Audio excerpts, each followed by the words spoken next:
to spell out the different ownership. But this shows 20% for H. H is Hunter Biden. 20% for RW is Rob Walker. 20% for JG is James Gillier. 20% for TB, that's me, Tony Bobulinski. And then it says 10 for Jim, and that's Jim Biden. And then it says 10 held for H for the big guy. The H in that message is Hunter Biden, and the big guy, 100%, is Joe Biden. Why do you say that? As everybody it's assumed. crystal clear. There was nobody else who they would be listing as the big guy. Yeah, and then yesterday, the big guy. He confirmed it again when asked specifically, who is the big guy? It's Joe Biden, period. Wow. Because there would seem to be some, you don't know who the big guy is. There's no evidence here. So yesterday in front of the House Oversight Committee, he said this about Joe Biden in particular. Joe Biden was more than a participant in and a beneficiary of his family's business. He was an active, aware enabler who met with business associates such as myself to further the business, despite being buffered by a complex scheme to maintain plausible deniability. Okay. Trying to maintain plausible deniability. What a surprise. Why would he do that? And, of course, there was more from Tony Bobulinski. I want to be crystal clear. Please From do. my direct personal experience and what I've subsequently come to learn, it is clear to me that Joe Biden was the brand being sold by the Biden family. His family's foreign influence peddling operation from China to Ukraine and elsewhere sold out to foreign actors who are seeking to gain influence and access to Joe Biden and the United States government. Joe Biden was more than a participant in and a beneficiary of his family's business. He was an active, aware enabler who met with business associates such as myself to further the business, despite being buffered by a complex scheme to maintain plausible deniability. I ask this big question. If there's no evidence of corruption here today, if Joe's conduct and the conduct of his family were fully legal and proper, then why are they so dishonest about it? Okay, that's a good question. That's a really good question. Wow. Well, Representative Jamie Raskin started getting a little disturbed. Yet the same people preaching this mantra know better. They continue to lie directly to the American people without hesitation and remorse. Rep. Dan Goldman and Jamie Raskin, both lawyers, and Mr. Goldman, a former prosecutor with the SDNY from New York, will continue to lie today in this hearing and then go straight to the media to tell more lies. Hunter Biden's defense attorney, Abby Lowell, weaponizes letters to Congress to try to smear my name and misstate the cold hard facts. Mr. Chairman. In an attempt to save his powerfully connected client and his father. I challenge Mr. Lowell to make those claims on national television so he can be held accountable for his lies.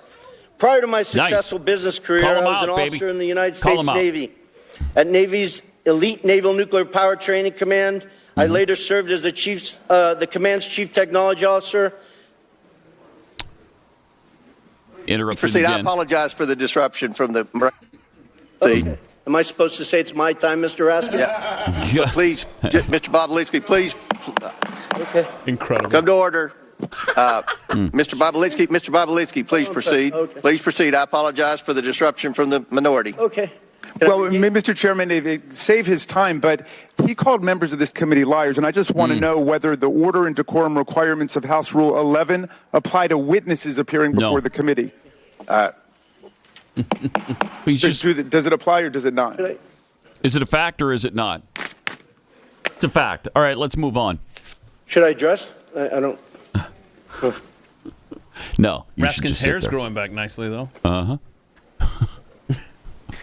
There's decorum from the members. We've asked for that. There's no language that I'm aware of pertaining to a witness. Thank you. Okay, So so stick it up your rectal cavity. Don't make sure we didn't waste any of his time on the opening statement.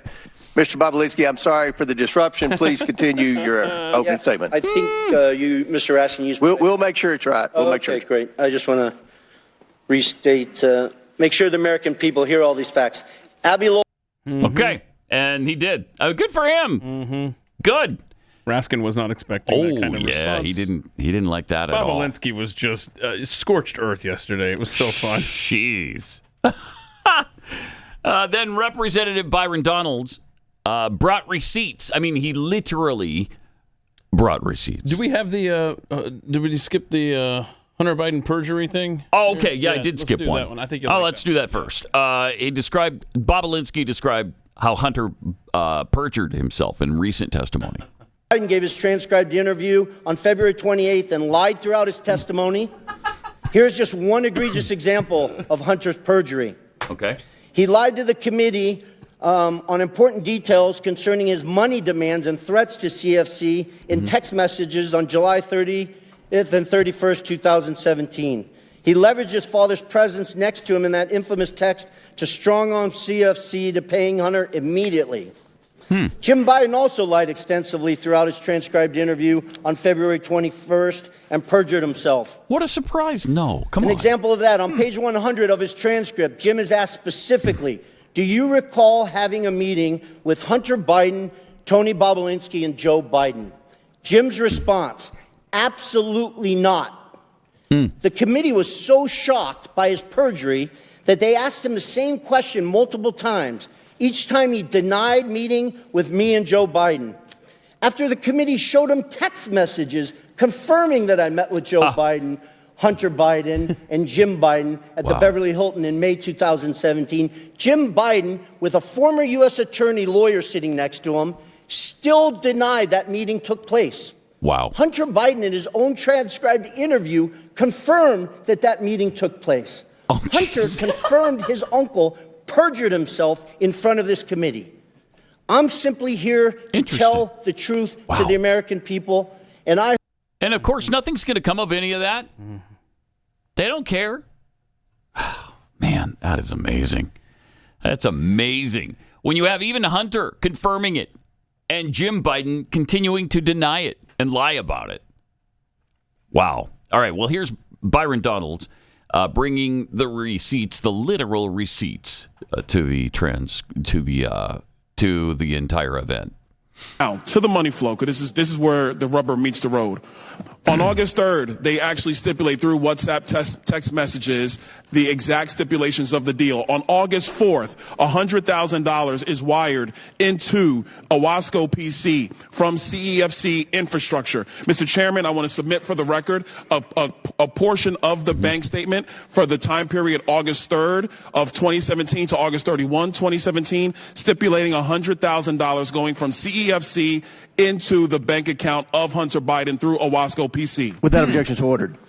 On August 8th, 4 days later, $5 million is then transferred from the Northern International Capital account of $5 million to Hudson West III. Hudson West III is a bank account controlled by Hunter Biden and Mr. Gon Wang, a.k.a. Kevin Dong, who is a CEFC associate. That money comes from the Northern International Capital bank account that is tied to the CCP. Mr. Chairman, I want to submit for the record the bank statement demonstrating that transfer. Without objection, so ordered. Okay, moving on.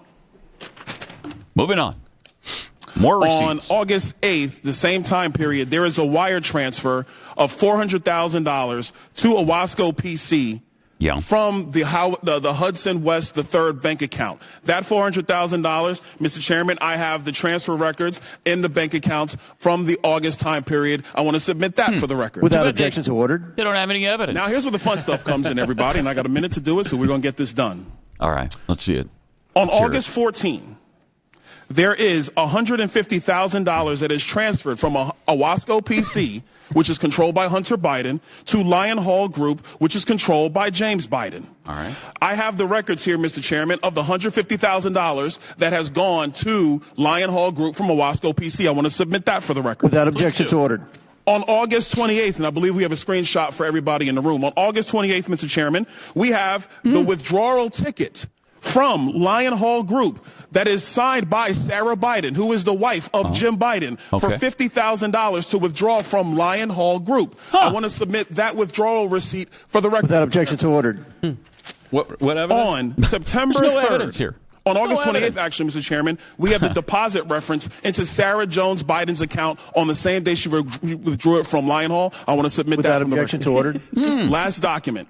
On September 3rd, 2007, from Sarah Biden's own personal account, there is a check that is written to Joseph Robinette Biden Jr., the President of the United States today, for $40,000, signed loan repayment. A loan repayment, by the way, that Joe Biden's own personal accountant, Mr. Eric Schwerin, has no record for.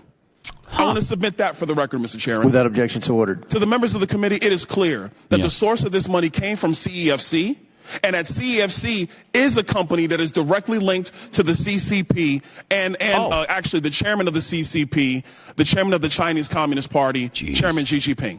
With that, I yield. And they will continue to say, they've got no evidence. There's absolutely no evidence on this. They won't present any evidence.